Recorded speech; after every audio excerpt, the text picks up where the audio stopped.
척추 수술 이제 대부분의 환자분들 생각하시는 것처럼 아프니까 하는 게 제일 많고요. 두 번째로는 흔하지 않지만 마비가 와가지고 마비를 해결하기 위해서 한다든가 신경이 눌린 거 풀어주기 위해서, 또 중요한 것 중에 하나가 이제 척수증 같은 경우에는 지금은 증상이 심하지 않더라도 증상이 진행될 경우 앞으로 올 마비를 예방하기 위해서 하는 경우도 있고 그렇습니다. 제일 흔한 거는 누구나 예상하실 수 있으실 통증이고요. 두 번째로는 마비, 아니면 마비의 예방, 이런 게 이제 큰 원인이 되겠고, 이제 다른 뭐 부차적으로 뭐 종양이나 이런 거는 이제 굉장히 흔하지 않은 케이스니까 다른 경우일 겁니다. 기능을 잘 못한다. 그게 이제 어떻게 보면 마비겠죠. 감각이 둔하거나 아니면 힘이 빠지거나 이러면 이제 기능이 떨어질 테니까, 환자분 힘이 빠지세요, 뭐 감각이 둔해서 이런 거 이제 물어봐가지고, 예를 들어서 걸을 때 잘 못 걷는다, 뭐 이런 거 있겠죠. 어디에 마비가 있는지 확인을 해가지고 치료를 하게 되겠습니다.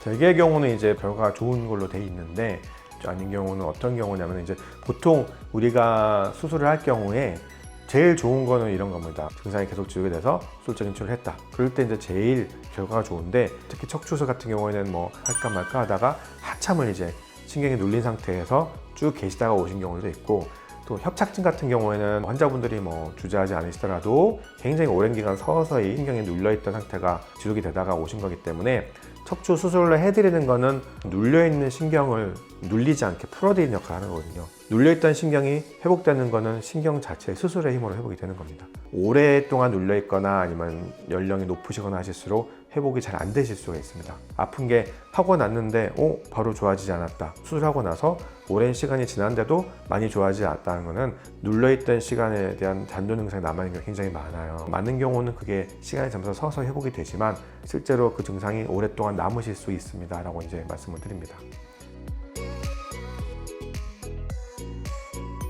사실은 조금 안타까운 말씀을 좀 드려야 되는데요. 보통 이제 척추 질환하면은 뭐 안 좋은 자세라든지 안 좋은 힘을 많이 받았다든지 이런 걸로 인해서 문제가 생길 수 있다고는 좀 상식적으로 좀 알고 계시잖아요. 척추 질환의 가장 큰 원인의 1번은 뭐냐면은 디스크나 이런 부분 약하게 타고나신 겁니다.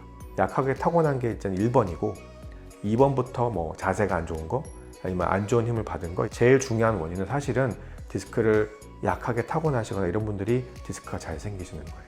똑같이 어떤 분은 뭐 무거운 거 많이 들고 안 좋은 자세 많이 해도 계속 멀쩡하신 분이 있는가 하면은, 어떤 분은 조금만 뭐 별거 하지도 않았는데 디스크가 터지는 분들이 있는데, 그거는 개인차가 굉장히 크십니다. 그러면은 우리가 그럼 어떻게 해야 되느냐?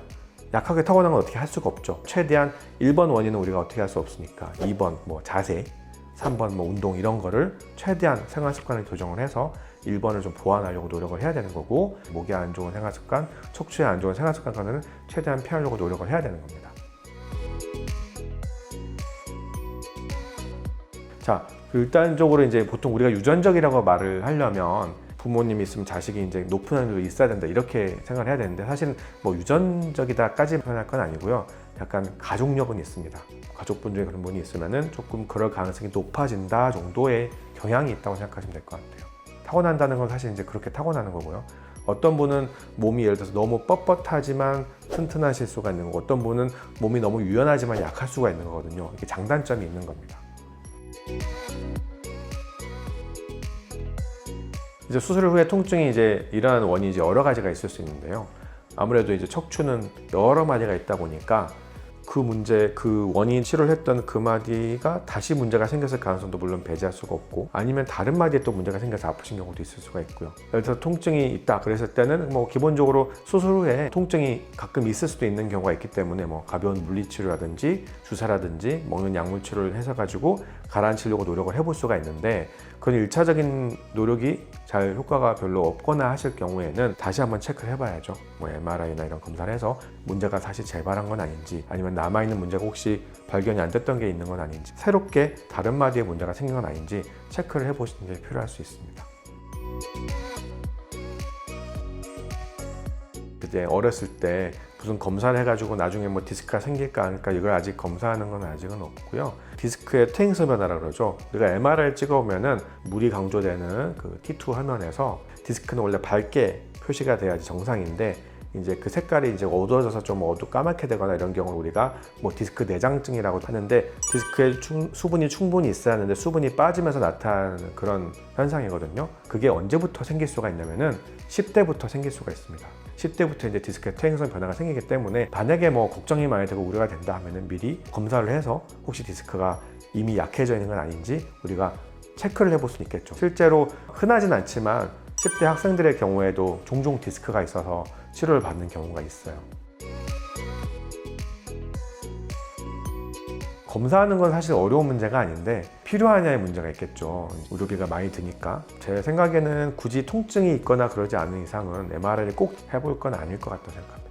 성장판은 사실 이제 간단하게 엑스레이 찍어보면 되니까 비용도 많이 안 들고 우리가 드릴 노력이 적으니까 충분히 해보실 수 있을 것 같고요.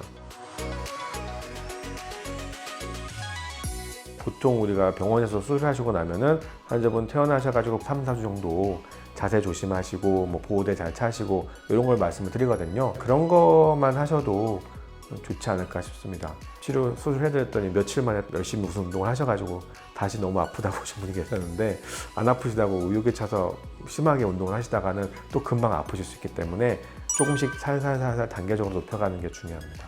오늘 말씀 네, 감사합니다.